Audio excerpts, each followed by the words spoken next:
Mark Zuckerberg, a journalist, was asking him a question about the news feed. And the journalist was asking him, why is this so important?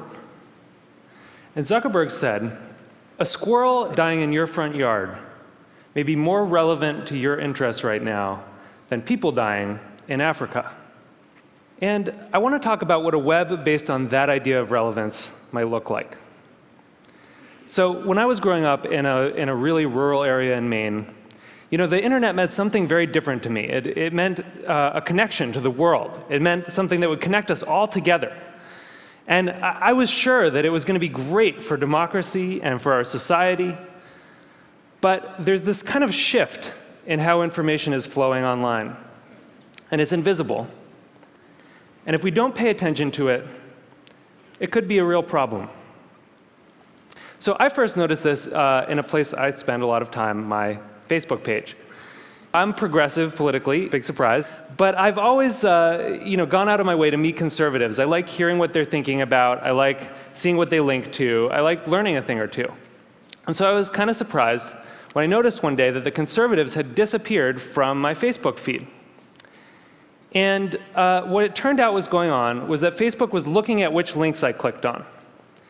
And it was noticing that actually I was clicking more on my liberal friends' links than on my conservative friends' links. And without consulting me about it, it had edited them out. They disappeared.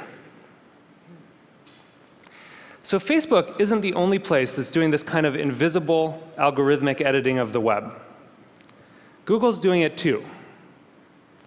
If I search for something and you search for something, even right now at the very same time, we may get very different search results.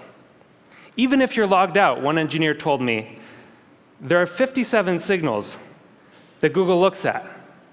Everything from what kind of computer you're on, to what kind of browser you're using, to where you're located, that it uses to personally tailor your query results. Think about it for a second. There is no standard Google anymore. And the funny thing about this is that it's hard to see. You can't see how different your search results are from anyone else's. But a couple of weeks ago, I asked a bunch of friends to Google Egypt and to send me screenshots of what they got. So here's my friend Scott's screenshot. And here's my friend Daniel's screenshot. When you put them side by side, you don't even have to read the links to see how different these two pages are. But when you do read the links, it's really quite remarkable. Daniel didn't get anything about the protests in Egypt at all in his first page of Google results. Scott's results were full of them. And this was the big story of the day at that time. That's how different these results are becoming. So it's not just Google and Facebook either.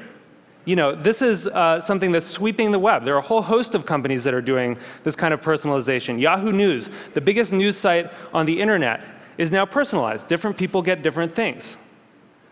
Huffington Post, the Washington Post, New York Times, all flirting with personalization in various ways.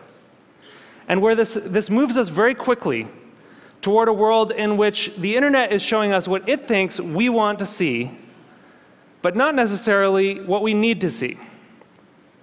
As Eric Schmidt said, it'll be very hard for people to watch or consume something that has not, in some sense, been tailored for them. So I do think this is a problem. And I think if you take all of these filters together, if you take all of these algorithms, you get what I call a filter bubble. And your filter bubble is kind of your own personal, unique universe of information that you live in online. And what's in your filter bubble depends on who you are, and it depends on what you do. But the thing is that you don't decide what gets in. And more importantly, you don't actually see what gets edited out. So one of the problems with the filter bubble was discovered by some researchers at Netflix. And they were looking at the Netflix queues, and they noticed something kind of funny that a lot of us probably have noticed, which is there's some movies that just sort of zip right up and out to our houses. They enter the queue, they just zip right out. So Iron Man zips right out, right? And Waiting for Superman can wait for a really long time. What they discovered was that in our Netflix queues, there's kind of this epic struggle going on between our future aspirational selves and our more impulsive present selves. We all want to be someone who has watched Rashomon. But right now, we want to watch Ace Ventura for the 4th time. So the best editing gives us a bit of both. It gives us a little bit of Justin Bieber and a little bit of Afghanistan. It gives us some information vegetables. It gives us some information dessert. And the challenge with these kind of algorithmic filters, these personalized filters, is that because they're mainly looking at what you click on first, it can throw off that balance. And instead of a balanced information diet, you can end up surrounded by information junk food. So what this suggests is actually that we may have the story about the internet wrong. In a broadcast society, this is how the founding mythology goes, right? In a broadcast society, there were these gatekeepers, the editors, and they controlled the flows of information. And along came the internet, and it swept them out of the way, and it allowed all of us to connect together, and it was awesome.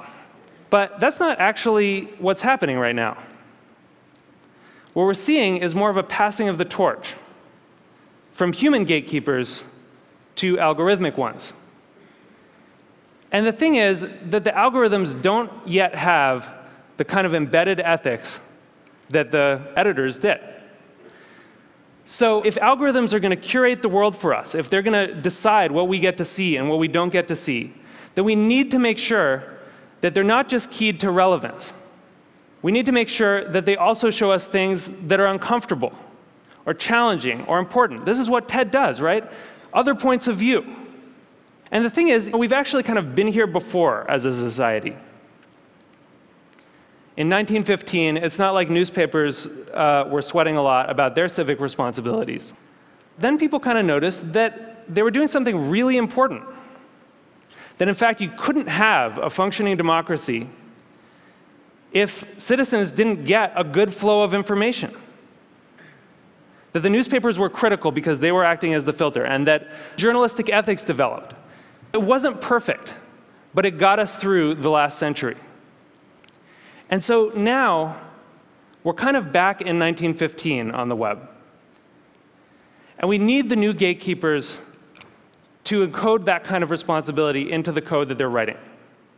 I know there are a lot of people here from Facebook and from Google, Larry and Sergey, people who have helped build the web as it is, and I'm grateful for that.